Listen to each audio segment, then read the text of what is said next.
Bienvenido. Queremos que te sientas parte importante en la vida escolar de tu hijo.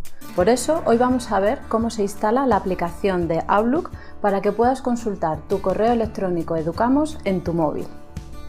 Esta aplicación gratuita la tenemos disponible en la tienda. Buscamos Outlook y aparece.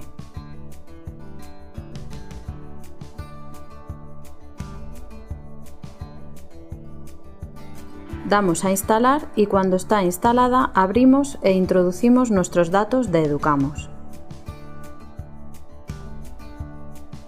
Ya se ha instalado.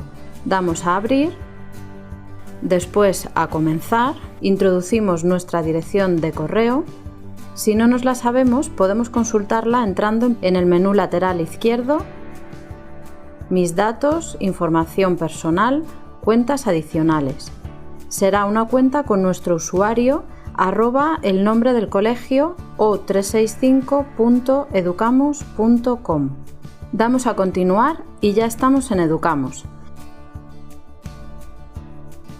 Nos pide usuario y contraseña y listo, ya tenemos agregada nuestra cuenta de Educamos en la aplicación de Outlook para poder ver adjuntos, responder correos, etc.